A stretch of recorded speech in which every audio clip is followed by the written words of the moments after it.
오늘은 말씀의 제목대로 하나님께 상달될 때까지라는 말씀으로 은혜를 나누어 보고자 합니다. 자, 애굽으로 내려온 야곱과 그 가족들은 고센 땅에 살면서 생육이 중다하고 번식하고 장성하여 심히 강대하여 온 땅에 가득하게 되었다고 말씀하고 있습니다. 출애굽기 1장 7절입니다. 이스라엘 자손은 생육이 정다하고 번식하고 장성하고 심히 강대하여 온 땅에 가득하게 되었더라. 이스라엘 자손들이 번성하여 그 수가 많아지는 것입니다. 그때 애굽 사람들은 이스라엘 백성들이 이렇게 창성하고 정다하고 번성하고 하니까 강대해지니까 두려워했습니다. 그래서 그들에게 묵은 고역을 시키며 학대합니다. 그런데 웬일입니까? 이 기독교는 학대하면 할수록, 팽이를 치면 칠수록 더 잘 돌아가는 것처럼 학대하면 할수록 더 신앙은 굳건해진다는 것입니다. 그래서 이들이 너무 번성하니까 한 가지 방법으로 여자아이를 낳으면 살려두되 남자아이를 낳으면 다 죽여버리는 그런 고통에까지 들어가게 됩니다. 그때 이스라엘 백성들 주님 앞에 신음소리 내기 시작합니다. 단식하며 부르짖었다고 합니다. 마침내 우리 하나님께 상달되어서 우리 하나님께서 그 고통 소리를 들으시고 아브라함과 이삭과 야곱에게 세운 언약을 기억하셨다고 합니다. 우리는 이 사건을 통해서 몇 가지 귀중한 교훈을 얻고자 합니다. 첫 번째, 고통받을 때 기도해야 한다는 것입니다. 고통받을 때 기도해야 합니다. 그런데 기도하기가 쉽지 않죠. 왜? 흑암의 권세들은 우리가 기도의 자리에 앉는 것을 아주 싫어합니다. 그래서 기도하기가 너무 싫어요. 그런 분들은 그냥 기도 모임에 참석만 해서 그냥 가만히 앉아 있어라도 있으세요. 그러면 내가 이렇게 앉아 있을 바에야 그래도 뭐라도 하나님께 구해보자 하고 구하게 되고, 기도해야만 하나님께서 우리를 대신해서 우리를 위해서 일을 해 주신다는 것을 기억하시고, 특히 고통받을 때 기도하라는 신호인 것을 아시고 기도하는 대축복자들이 되시기를 주님의 이름으로 축복합니다. 출애굽기 15장 23절에서 24절입니다. 마라에 이르렀더니 그곳 물이 써서 마시지 못하겠으므로 그 이름을 마라라 하였더라. 백성이 모세를 대하여 원망하여 가로되 우리가 무엇을 마실까 하며, 우리는 살아가다 인생의 선물을 많이 만나게 됩니다. 그 인생의 선물을 만나게 될 때 우리는 원망하고 불평할 수 있습니다. 그러나 정말 여러분들이 안 믿는 사람 앞에서 오늘 보여줘야 되는 사람이라면, 여러분들에게도 많은 사람들의 앞에 서 있다면, 부모의 입장이라면, 우리는 오늘 이스라엘 백성들처럼 원망하고 불평하는 것이 아니라 모세처럼 부르짖고 기도해야 한다는 것입니다. 출애굽기 15장 25절입니다. 그런 이스라엘 백성들 앞에 항상 모세는 부르짖고 기도했습니다. 때로는 하나님, 내가 저들을 낳았습니까? 조금 있으면 내게 돌질하겠습니다 할 정도로 힘들고 어려웠지만 모세는 기도했다는 것입니다. 출애굽기 15장 25절입니다. 출애굽기 15장 25절입니다.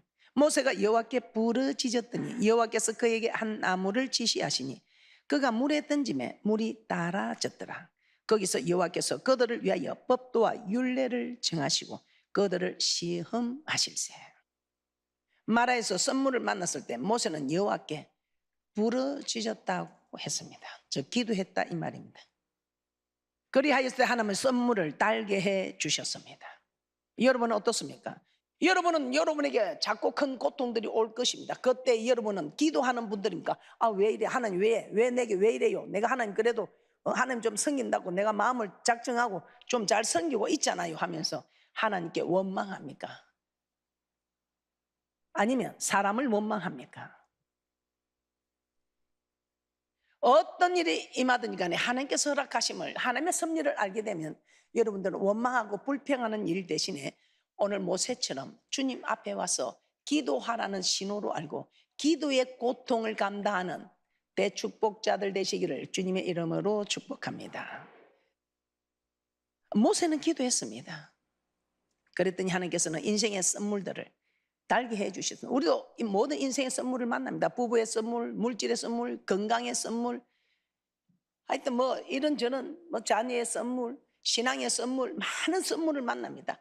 그 모든 선물을 우리 하나님께 기도하면 우리 하나님께서는 기도한 우리에게 어떻게 하면 그 선물이 달아질 말씀을 찾게 하시고 그 말씀대로 우리가 순종할 때에 우리에게 임하는 모든 선물은 달게 변화된다는 것입니다. 그래서 우리는 기도해야 합니다. 기도해야 답을 찾을 수 있습니다.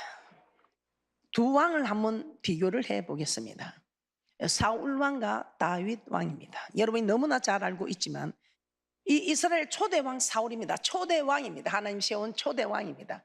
그런데 이 사울 왕은 아말렉을 진멸하라는 하나님의 말씀에 불순종했습니다. 그리고 사무엘의 책명을 받자 자신이 잘못됐음을 깨달았습니다. 그러나 사울 왕을 기도하지 않았습니다. 그랬을 때 우리 하나님께서 사울은 네가 나를 버려, 네가 내 말씀을 지키지 않았으므로 나도 너를 지켜주지 못한다. 그렇게 해서 사울 왕을 버렸습니다. 그런데 다윗도 죄를 범했습니다. 어떤 죄를 범했습니까? 아주 큰 죄를 범했지요. 바세바를 간음하고 그 간음을 은폐하기 위하여 남편 우리아를 전쟁에 내보내서 죽게 하는 살인하는 일까지 저질렀습니다. 그때 나단 선지자가 와서 책망합니다. 그때 다윗은 깨닫고 침상을 적시면서까지 자신의 잘못을 깨닫고 정말 이 성령을 거두지 말라고 하면서 기도했습니다. 애통하며 회개하고 기도한 다윗은 왕의 자리에 다시 회복이 되어 이스라엘의 성군이 되었습니다. 초대왕 사울은 회개하지 않았습니까? 저 기도하지 않았다 이 말입니다. 그랬더니 버림을 받았지만 다윗 왕은 애통하고 회개함으로 다시 왕의 자리가 회복되고 이스라엘의 성군이 될 수 있었다는 것입니다. 또 두 사람을 한번 비교해 보겠습니다. 예수님의 제자 가룟 유다와 베드로는 어떻습니까? 가룟 유다 예수님을 팔았습니다. 양심의 가책을 느끼고 목을 매달아 죽었습니다. 베드로, 우리 주님 너 나를 부인한다는 이야기를 듣고도 제가 그럴 수 있습니까? 호언장담했습니다. 그런데 베드로 주님을 부인했습니다. 그런데 부인했으나 말씀이 생각나서 내가 정말 주님 말씀대로 내가 부인을 할 수밖에 없네. 내가 기도하라고 하는데 기도하지 않았더니 내가 지킬 힘을 못 얻었구나. 그러면서 베드로 회개했습니다. 베드로는 다시 사도로 쓰임을 받았습니다. 아마 가룟 유다도 회개했다면 우리 하나님께서 다시 제자로 쓰임받지 않았을까 생각해 봅니다. 기도하고 기도하지 않는 차이가 이렇습니다. 우리는 기도하고 우리의 기도를 들으시고 하나님은 그 기도대로 일을 행하는 여호와, 그 일을 지어 성취하시는 여호와 하나님께서 너는 내게 부르짖으라 내가 내게 응답하겠고 크고 비밀한 일을 나타내리라고 말씀하고 있습니다. 기도하는 사람과 기도하지 않는 사람의 차이가 이렇습니다. 기도하십니까? 기도하십니까? 기도하지 않는 사람은 하나님이 일하시지 않습니다. 하나님의 축복을 받기가 심히 어렵습니다. 이 땅의 축복 안 받아도 됩니다. 그냥 그런 대로 살아가도 됩니다. 저 좋은 세상, 아름다운 천국, 기도하지 않고 여러분이 말씀을 지킬 수 있을까요? 여러분들의 어려운 환난 때에 나를 부인하면 나도 아버지 앞에서 너를 부인한다 했는데 여러분들이 시인할 수 있을까요? 여러분은 기도하는 모습을 자녀들에게 보여주십니까? 기도하는 모습을 보고 자란 자녀는 기도합니다. 그런데 기도하는 모습을 보여주지 않는 부모 밑에 자녀가 어떻게 기도할 수 있겠습니까? 기도하는 사람과 기도하지 않는 사람은 하늘과 땅 차이입니다. 아니요, 천국과 지옥의 차이도 될 수 있습니다. 여러분 이제는 어떤 힘들고 어려운 일을 만났을 때 원망하고 불평하지 마시고 하나님께서 기도의 자리에 앉으라는 초청장, 기도의 자리에 앉으라는 신호라는 것을 아시고 그런 신호 받지 않도록 미리 자원해서 기도의 자리에 앉는 복되고 귀한 분들 되시기를 주님의 이름으로 축복합니다. 두 번째, 우리가 깨닫는 교훈입니다. 이 이스라엘 백성들 신음소리 낸 일을 보고 하나님께 상달된 이 기도를 보고 우리가 깨닫는 교훈은 부르짖어 기도해야 한다는 것입니다. 이스라엘 백성들 그 고육으로 인했을 때, 고통받을 때 그들이 어떻게 했다고 합니까? 출애굽기 2장 23절, 오늘 본문 말씀 다시 한번 보겠습니다. 출애굽기 2장 23절입니다. 여러 해 후에 애굽 왕은 죽었고 이스라엘 자손은 고육으로 인하여 단식하며 부르짖으니, 그 고육으로 인하여 부르짖는 소리가 하나님께 상달한지라. 부르짖어야 돼. 부르짖어야 돼. 부르짖어라, 부르짖어라. 예수 내게 말씀하셨어. 부르짖어라, 부르짖어라. 물론 때로는 묵상도 할 수 있겠습니다. 그러나 정말 우리가 주님 앞에 정말 도움이 필요한 사람은, 물에 빠지는데 그냥 입 다물고 있으면 누가 구해줍니까? 이스라엘 백성들 부르짖었다고 합니다. 그 고역의 고통에 이스라엘 백성만 부르짖었습니까? 출애굽기 17장 4절입니다. 출애굽기 17장 4절입니다. 출애굽기 17장 4절입니다. 모세가 여호와께 부르짖어 가로되 내가 이 백성에게 어떻게 하리까? 그들이 얼마 아니면 내게 돌질하겠나이다. 모세만 부르짖었습니까? 사사시대입니다. 사사시대 이스라엘 백성들 이웃나라 침입으로 고통받을 때 그들은 하나님께 어떻게 했을까요? 사사기 4장 3절입니다. 야빈 왕은 철병거 900성에 있어서 20년 동안 이스라엘 자손을 심히 학대한 거로 이스라엘 자손이 여호와께 부르짖었더라. 부르짖었더라. 오늘 우리는 말씀의 복을 받고 있습니다. 우리 하나님께서 이제 이 기도가 하나님께 상달이 되면 우리의 응답을 주시겠다는 것입니다. 이스라엘 백성들 조용조용 기도하지 않았습니다. 부르짖었습니다. 모세도 조용조용 기도하지 않았습니다. 부르짖었습니다. 고통을 만났을 때 이스라엘 백성들도 조용조용 기도하지 않았습니다. 부르짖었습니다. 예레미야 선지자는 어떻습니까? 하나님과 함께 동행을 했습니다. 그런데 하나님과 함께 동행하다 시대뜰에 갇혔습니다. 하나님께서 예레미야 시대뜰에 갇힌 예레미야 행편과 저지를 너무 잘 알고 계십니다. 그런데 우리 하나님께서 그냥 건져주면 되십니다. 그런데 우리 하나님께서는 여호와, 약속의 하나님이다. 네가 내게 구할 때 내가 일한다. 아무리 행편과 저지를 알지만 네가 내게 구하지 않으면 나는 너를 도와줄 수 없다는 것입니다. 그때에 하나님, 내가 하나님과 지금 동행하고 있잖아요. 하나님 제가 빠진 거 알잖아요. 시대뜰에 갇힌 거 알잖아요. 끝내주면 되잖아요. 그런데 우리 하나님, 네가 기도해야 내가 일할 수 있다. 예레미야 33장 3절입니다. 예레미야 33장 3절입니다. 너는 내게 부르짖어라. 내가 내게 응답하겠고 내가 알지 못하는 크고 비밀한 일을 내게 보이리라.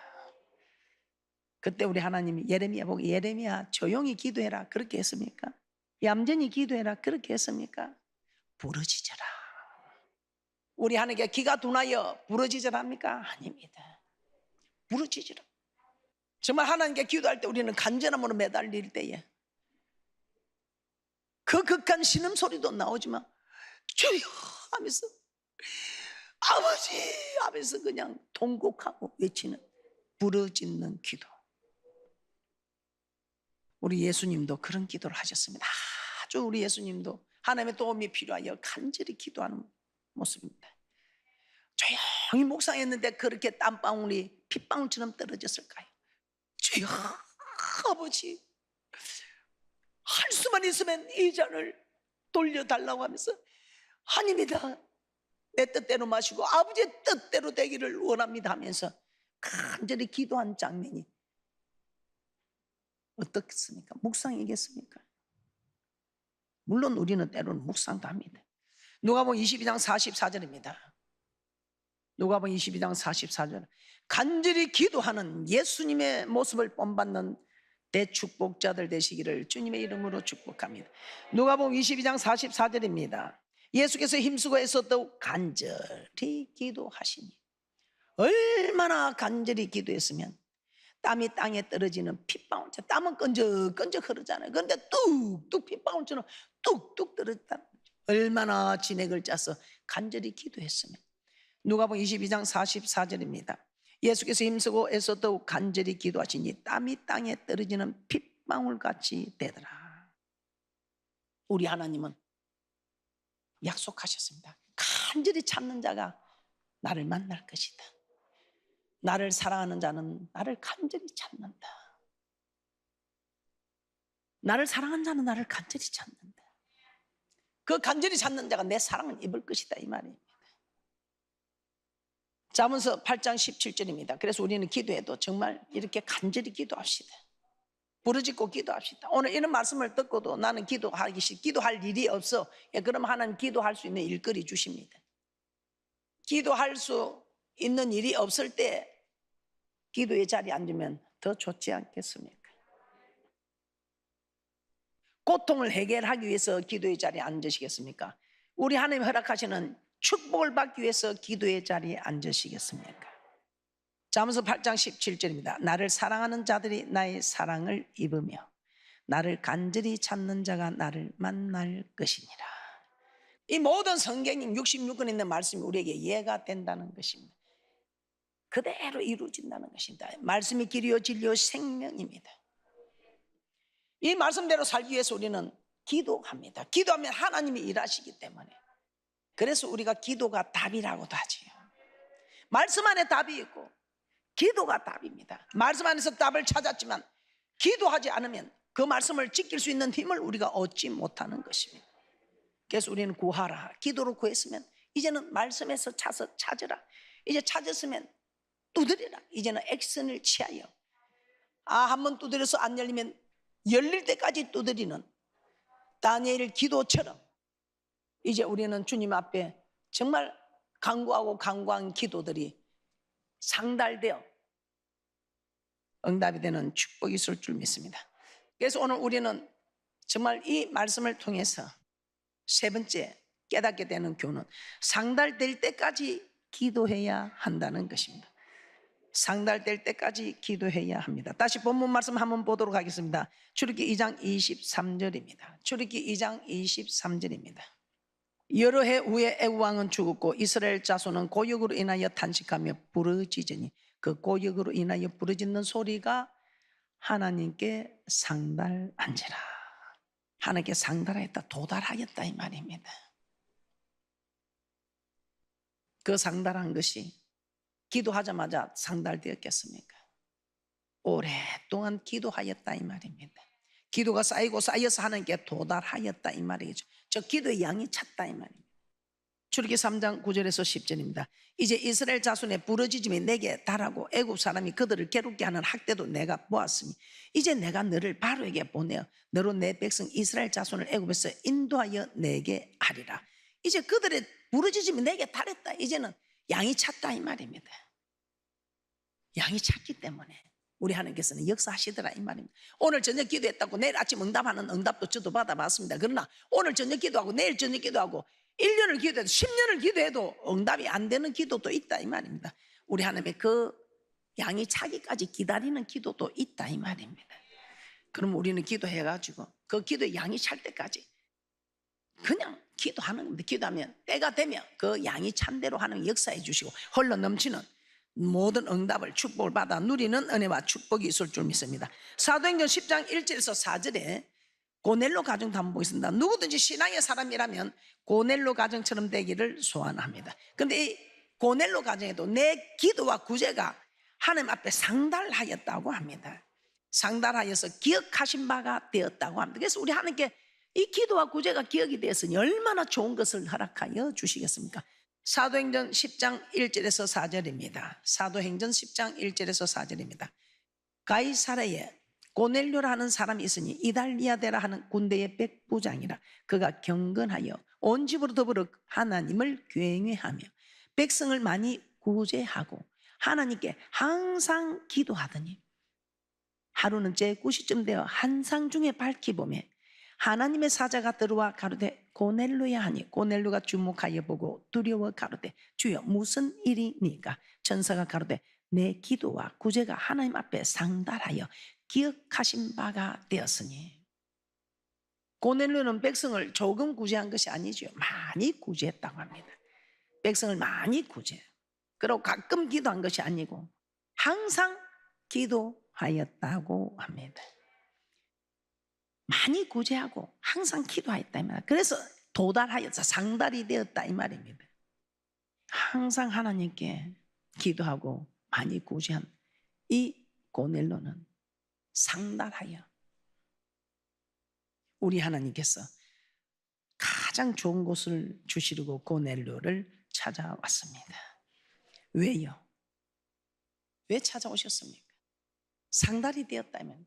그래서 가장 좋은 성령을 선물로 가족과 친구들 모두에게 그 성령을, 고넬료 한 사람 덕분에 온 가족이, 친구들이 다 성령을 받게 되는 축복이 있었던 것입니다.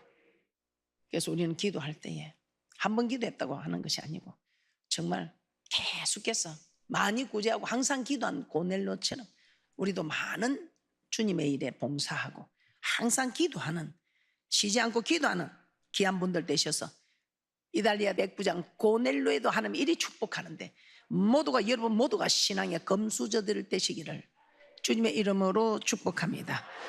마태복음 26장 44절에서 46절도 한번 보겠습니다. 우리 주님께서도 기도 그냥 한 번 기도하셨습니까? 아니죠. 한 번 기도한 것이 아니고 두 번, 세 번을 기도하시면서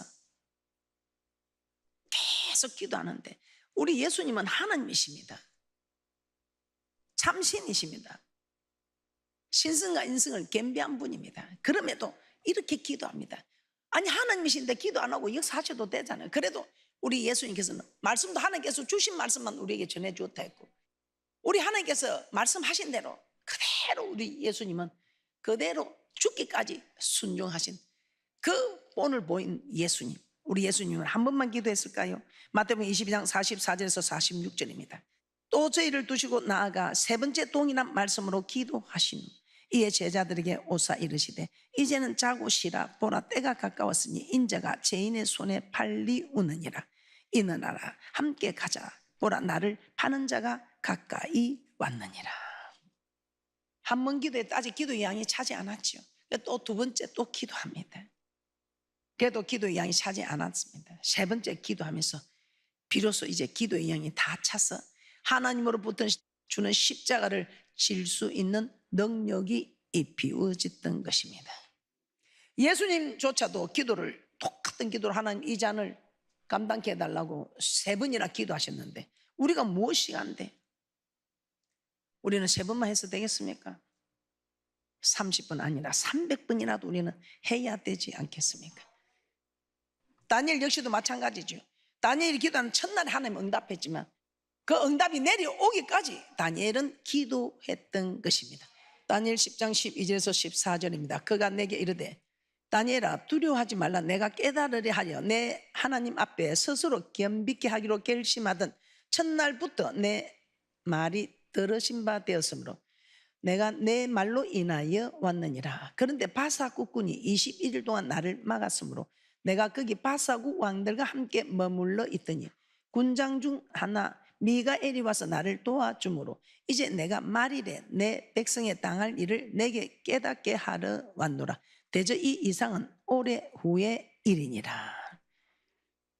다니엘이 첫날 응답을 받았지만 바사국에서 막았다고 합니다.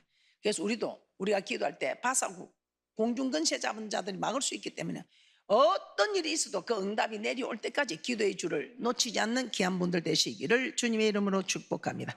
그러나 아무리 기도해도 또 채워지지 않는 수도 있습니다. 여러분이 죄가 생각나면 그 죄는 해결해야 됩니다. 불순종하고 기도하면 하나님께서 그런 기도를 듣지 않는, 길을 돌이켜 율법을 듣고 기도하라. 그래서 우리는 순종하면서 내가 잘못한 게 있으면 하나님 앞에 회개하고 그 용서하지 못한 사람이 있으면 용서해주고 주님 앞에 기도하는 축복이 있을 줄 믿습니다.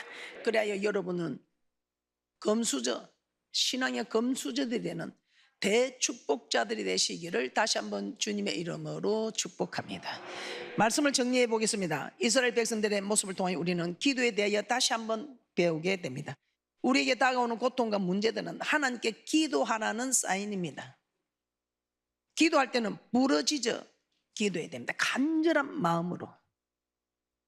그런 우리 하나님께서는 만나 주시겠다고 약속하셨습니다. 그리고 기도할 때 우리 하나님께서는 상달될 때까지 기도하라고 하셨습니다. 기도의 양이 찰 때까지, 응답이 내려올 때까지 기도하는 대축복자들 되시기를 주님의 이름으로 축복합니다.